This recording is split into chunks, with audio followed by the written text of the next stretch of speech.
আরে ওই জীবন আঙ্কেল আসছে না আজকে? জীবন আঙ্কেল? হ্যাঁ। আমার কোনো আঙ্কেল নয়। হ্যাঁ, আচ্ছা, যদি উনি আমার আঙ্কেল হয় আর তুই আমার বোন, তাহলে তোর কে হলো? তোর আঙ্কেল হতে পারে, কিন্তু আমার কেউ হন না উনি।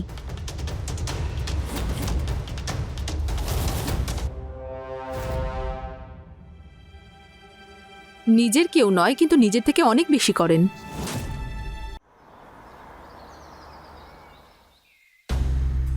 নমস্কার, আমি রানী চ্যাটার্জি। ক্রাইম চক্রে আপনাদের সকলকে স্বাগত জানাই।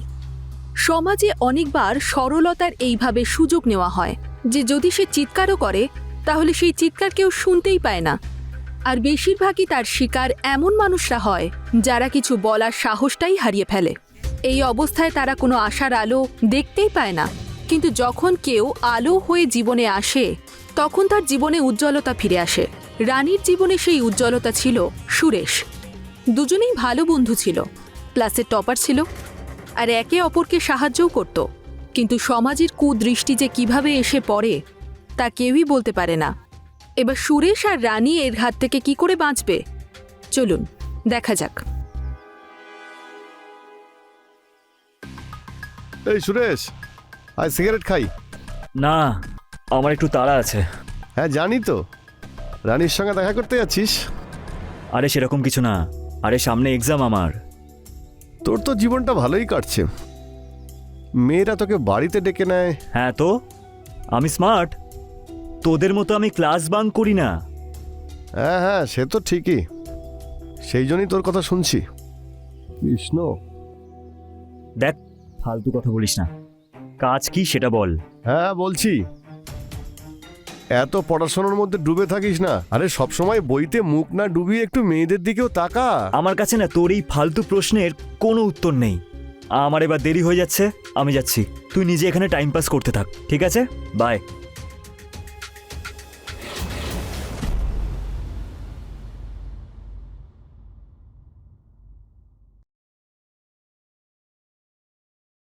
এত দেরি করে আসলি কেন আজ? আরে কিছু না, আরে একটা কাজে ফেসে গেছিলাম। ওকে। আচ্ছা, আমার না এখন চা খেতে খুব ইচ্ছে করছে। তুই খাবি? হ্যাঁ, নিয়ে আয়। আচ্ছা ঠিক আছে।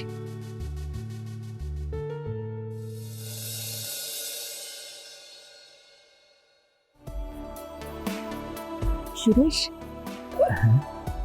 চা আমরা পরে খাবো, এখন আমার অন্য কিছু করতে ইচ্ছা করছে।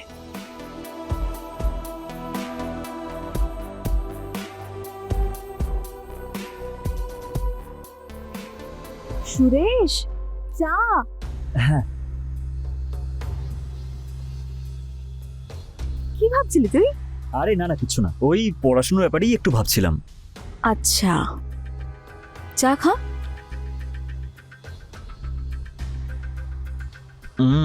খুব ভালো চা করেছিস তো। Thank you. আচ্ছা শোন না, হুম। আমি এই কোয়েশ্চেনটা বুঝতে পারছি না, একটু বুঝিয়ে দে না। হ্যাঁ।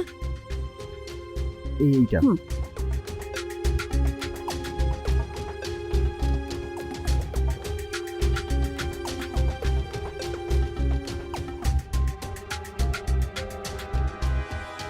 এত পড়াশোনার মধ্যে ডুবে থাকিস না। আরে সবসময় বইতে মুখ না ডুবিয়ে একটু মেয়েদের দিকেও তাকা।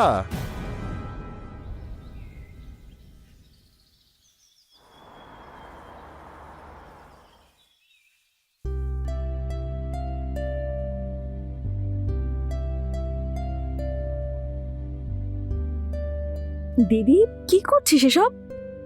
আজ না তো আমার জন্মদিন আর না তোর জন্মদিন। আরে তো সব কিছু কিসের জন্য? আরে ওই জীবন আঙ্কেল আসছে না আজকে? জীবন আঙ্কেল? হ্যাঁ। আমার কোনো আঙ্কেল নয়। হ্যাঁ, আচ্ছা, যদি উনি আমার আঙ্কেল হয় আর তুই আমার বোন, তাহলে তোর কে হলো? তোর আঙ্কেল হতে পারে, কিন্তু আমার কেউ হন না উনি।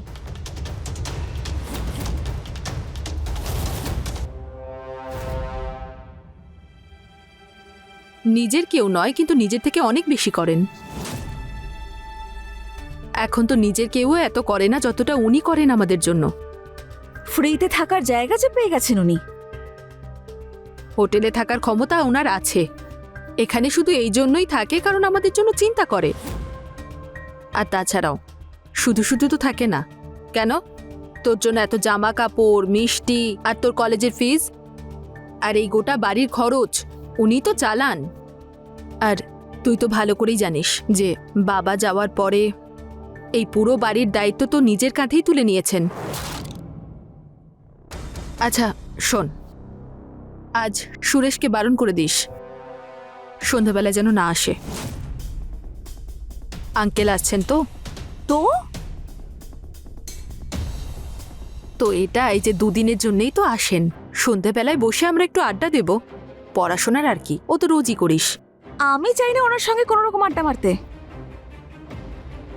চললাম আমি কলেজে, তুই বসে থাক এখানে।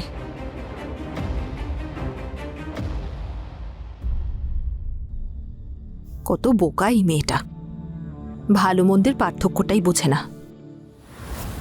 তাহলে এতে আবার চিন্তা করার এমন কি আছে? তুই নিজে দিদিকে বলে দে তোর আঙ্কেলের ব্যবহারের ব্যাপারে। তোর কি মনে হয় আমার দিদি রাজি হয়ে যাবে? আরে ওর কাছে তো সম্পর্কটাই সব থেকে বড় বিষয়। ও তো ওনাকে নিজের আঙ্কেল মনে করে, কিন্তু আমি তো জানি না যে উনি আমায় কি নজরে দেখেন। তাহলে এবার কি করতে চাইছিস? কিছু না, উনি আসবেন, এক গাদা জিনিসপত্র আনবেন, আর দিদির সঙ্গে মিষ্টি মিষ্টি কথা বলবেন। ততদিন পর্যন্ত উনি আমাদের বাড়িতেই থাকবেন, আর আমি নিজের বাড়িতেই দম আটকে পড়ে থাকবো। দিদি যখন বাইরে যায় না, আমার ভীষণ ভয় করে।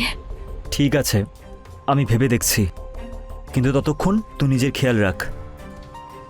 আর আমি তখনই তোর বাড়িতে যাব যখন তোর মামা বেরিয়ে যাবে। তোর সঙ্গে কথা বলে বেকার। আর আঙ্কেল, আসতে কোনো কষ্ট হয়নি তো? না না, আমার তো এখানে আসতে খুবই ভালো লাগে। এই দেখুন, রানী চলে এসেছে।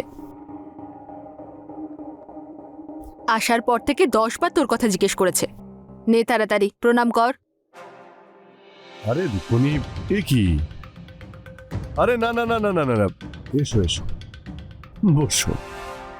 আচ্ছা রানী, আজ আসতে এত দেরি হলো কেন? বলেছিলাম না তাড়াতাড়ি আসবি? আসলে দি কলেজে অ্যানুয়াল ফাংশন আছে, তার জন্য প্র্যাকটিস চলছিল। ঠিক আছে। রুকমণি, রানী বড় হয়ে খুব সুন্দরী হয়ে গেছেন, একদম রানীর মতোই লাগছে। এক কাপ চা আবার খেতে ইচ্ছে করছে। হ্যাঁ নিশ্চয়ই।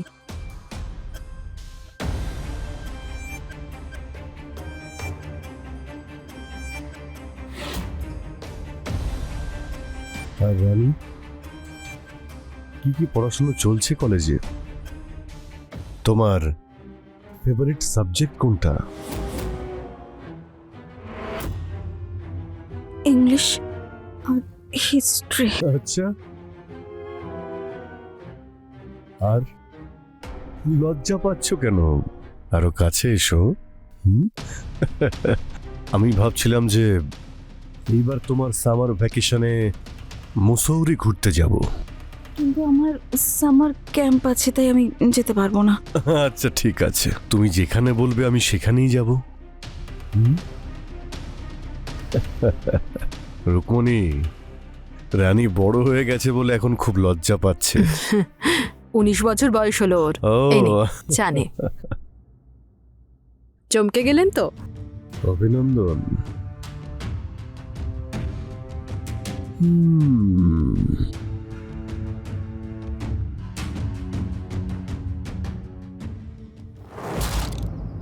আজ সমাজে রাম আর রাবণ দুজনকে একসঙ্গেই দেখা যায়। কবে কে কোন রূপে আপনাকে সাহায্য করবে আর কে কোন রূপে এসে আপনার সুযোগ নেবে, এটা কেউ বলতে পারে না। আর ঠিক সেই রকমই একজন মানুষ ছিলেন রানীর আঙ্কেল। মানুষের রূপধারী শয়তান, যে যে কোনো সীমা পার করতে পারে। সম্পর্কের নাম নিয়ে এরা এমন কুকর্ম করে যে এদের আটকানো এত সহজ হয় না। সুরেশ রানীকে সাহায্য করার সিদ্ধান্ত তো নিয়েছিল, কিন্তু ও নিজেও জানতো না কিভাবে সাহায্য করবে। কিন্তু রানীকে বাঁচানোই ওর কাছে সবথেকে গুরুত্বপূর্ণ। আসুন দেখা যাক দুজনে মিলে এটাকে কি করে আটকায়। হ্যালো সুরেশ, এই আঙ্কেলের সাহস কিন্তু দিন দিন বেড়েই চলেছে। একটু আগে দিদিকে বলছিল যে উনি সিঙ্গারা খেতে চান। আর দিদি সন্ধ্যাবেলা সিঙ্গারা আনতে বেরোবে। আমি তো ঘরে পুরো একা থাকবো। তুই টেনশন করিস না, আমি এখন আমার বাড়িতেই আছি। একটু বাড়ি তোর বাড়ি যাচ্ছি, যখন তোর দিদি বাড়ি থেকে বেরোবে তখন তুই আমাকে একটা মিসড কল মেরে দিবি। আমি পড়ার বাহানায় তোর বাড়ি চলে যাব। আচ্ছা ঠিক আছে, আমার না সত্যি খুব ভয় করছে। তুই ভয় পাস না, ব্যাস একটা মিসড কল। ঠিক আছে, তাই করবো আমি। ঠিক আছে। রানী, হ্যাঁ দিদি, রানী, আসছি। এই আজকালকার মেয়েগুলোও না কি যে করে। আরে দি, কি হলো? আঙ্কেল না ছোটলাল বাবুর দোকানে সিঙ্গারা খাবে, তুই খাবি? হ্যাঁ, আমার জন্য না দুটো নিয়ে আসিস। আচ্ছা ঠিক আছে, তুই আঙ্কেলের কাছে বস, খেয়াল রাখিস, আমি নিয়ে আসছি। ঠিক আছে। আমি আসছি। হ্যাঁ,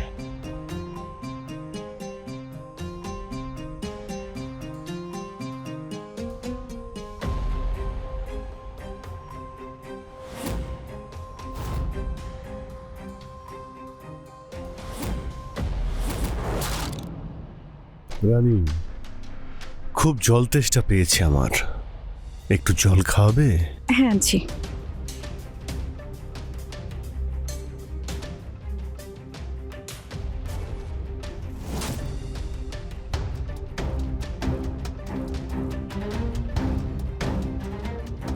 এই নিন জল। আরে বাহ,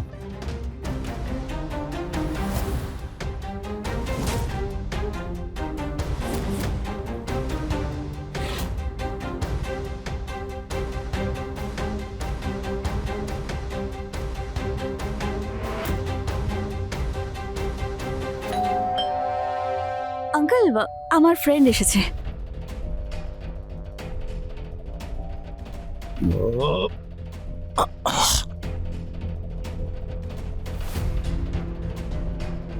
আরে সুরেশ, এসে গেছিস? আয় ভিতরে।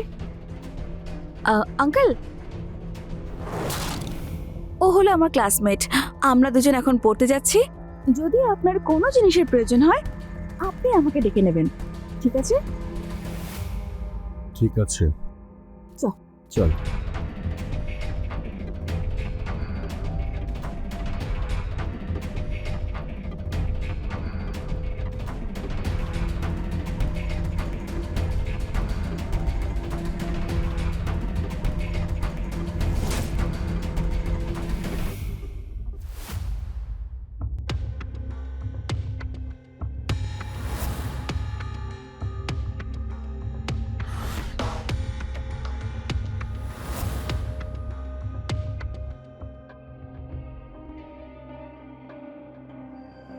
এরা দুজনে বেডরুমে কি করছে দেখতেই হবে।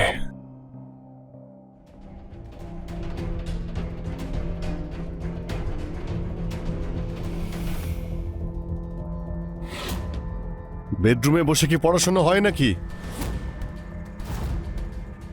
তোমাদের হলে গিয়ে পড়াশোনা করা উচিত ছিল।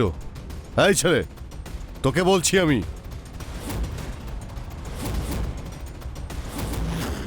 আঙ্কেল, সুরেশ নাম ওর। যাই নাম হোক না কেন, সোজা বেডরুমে চলে এসেছে। আপনি ভুল ভাবছেন আঙ্কেল। আমি ভুল বুঝছি না, আমি সব বুঝতে পারছি। বেডরুম আছে, বিছানাও করা আছে, আর সঙ্গে ইয়াং মেয়ে। লজ্জা করে না? তোমার উদ্দেশ্যই খারাপ। ব্যবহার তো আপনার খারাপ আঙ্কেল, আমরা সব জানি।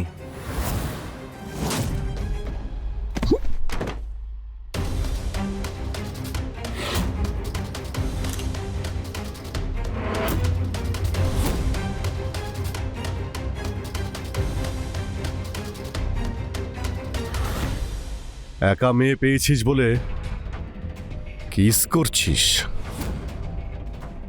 এখন এই ছবিটা আমি রুকমণিকে দেখাবো, আর তোর এই বাড়িতে যাতায়াত করাই আমি বন্ধ করে দেব। বেরো এখান থেকে।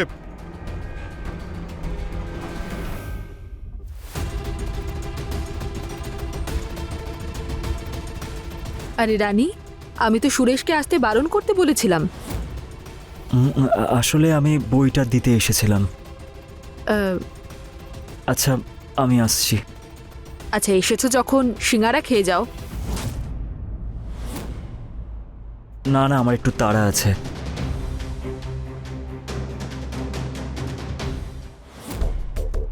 আঙ্কেল, আরেকবার চা খাবেন নাকি? রুকমণি, কত চা খাওয়াবে? ব্যাস, আজ আনবি। ওই আসলে শিখার মেয়ে শরীরটা খারাপ, তাই আমি হসপিটালে যাব। হুম, আসতে একটু দেরি হতে পারে, আর রানীও এখনো ঘুমোচ্ছে, সেই জন্য জিজ্ঞেস করছি। আরে না না, এখন না। আরে হ্যাঁ, রানী আজকে কলেজে যায়নি? না, বলছিল যে আজকে যাবে না, এখনো ঘুমোচ্ছে। ঠিক আছে, আচ্ছা তুমি যাও। ঠিক আছে, সাবধানে থাকবেন। হ্যাঁ হ্যাঁ হ্যাঁ।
আঙ্কেল, কি করছেন কি আপনি? আরে আরে আরে আরে, কিছু না কিছু না, দেখো, ভয় পেও না। হ্যাঁ আঙ্কেল, এইসব ঠিক নয়। না না, তুমি চিন্তা করো না, ভয় পেও না, একদম ভয় পেও না। কাছে এসো না, কাছে এসো। হ্যাঁ হ্যাঁ, সব ঠিক হয়ে যাবে।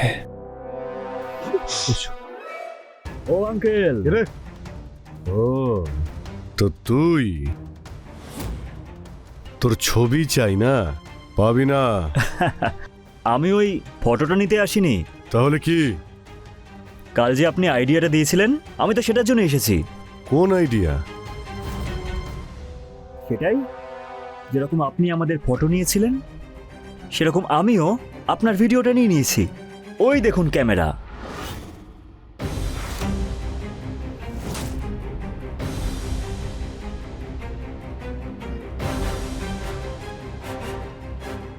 এবার আপনার সব কুকর্ম এই ক্যামেরা ক্যাপচার করা আছে। আরে সব তুই কি বলছিস? আরে আমি তো আমার সোনা মেয়ের জামা ঠিক করছিলাম, ব্যাস, আর কিছুই না। সেটা আপনি কাপড়টা ঠিক করছেন নাকি কি করছেন সেটা পরে তো জানতে পারাই যাবে। আরে আঙ্কেল, আমি তো শুধু ঘুমানোর নাটক করছিলাম, যাতে তুমি সেই সব কিছু করতে পারো যেটা তোমার নোংরা মাথায় ঘুরছে। আরে ব্যাপারটা তেমন নয়, তুমি তো আমার মেয়ের মতো, একদমই আমার মেয়েরই মতো। তোমরা যা ভাবছো তা কিন্তু নয়। হ্যাঁ, ও তো আপনার মেয়েরই মতন, কিন্তু আপনি ওর আঙ্কেল হওয়ার যোগ্য নন। আর আঙ্কেল শুনুন, আজকের পর থেকে যদি আপনাকে এই শহরের কোথাও দেখা যায় না, তাহলে এই ভিডিওটা সোজা যাবে পুলিশের কাছে, আর তারপর আপনি কারোর কাছে মুখ দেখাতেও পারবেন না, বুঝলেন? না না না, এটা করো না। হ্যাঁ, ও তো আমার মেয়ের মতো। মা দেখো, যদি কিছু খারাপ লাগে তাহলে আমাকে ক্ষমা করে দিও। হ্যাঁ, ওকে, আমি যাচ্ছি। আরে আরে আঙ্কেল, দিদির সঙ্গে দেখা করে যাও, না হলে বেচারি না জানে কি কি ভাববে। বাইরে দেখা করে নেব আমি, বাইরে। হ্যাঁ, বাইরে দেখা করে নেব। হ্যাঁ, আমি চলি চলি, আসছি।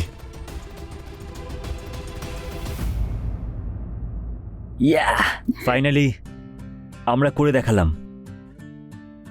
ওই অসভ্য আঙ্কেলটাকেও তাড়াতে পারলাম, আর আমরাও বেঁচে গেলাম। ইয়েস। যদি আজ আমি আপনি নিজেদের চারপাশটা দেখি তাহলে এরকম অনেক ঘটনাই দেখতে পাবো যেখানে এসবই হয়, কিন্তু আমরা খেয়াল করি না। এইভাবে রানীর মতনই প্রতিদিন হাজার হাজার মেয়ে এইভাবে সমাজে যৌন অত্যাচারের শিকার হয়। পরিবারের সম্মানে তারা মুখ খুলতে পারে না, আর এই বিষয়টার সুযোগ নিয়েই আঙ্কেলের মতো কিছু শয়তান রানীর মতো মেয়েদের উপর অত্যাচার করে। যদি রানীর জীবনে সুরেশ না থাকতো, আরও ঠিক সময়ে এসে রানীকে বাঁচাতে না পারত, তাহলে জানি না এই খেলা কতদিন চলতে থাকতো আর কতদিন রানী এই শোষণের শিকার হতো। শোষণ তো শুধু শারীরিকভাবেই হয় না, যে কোনোভাবেই হতে পারে।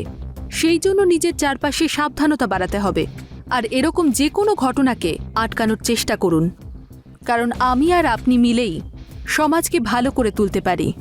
আমি রানী এখন আপনাদের থেকে বিদায় নিচ্ছি। আপনাদের সঙ্গে খুব তাড়াতাড়ি দেখা হবে ক্রাইম চক্রের নতুন এপিসোডে নতুন ঘটনার সঙ্গে। ততক্ষণ আপনারা সচেতন থাকুন আপনাদের চারপাশে ঘটে চলা ঘটনার থেকে। নমস্কার।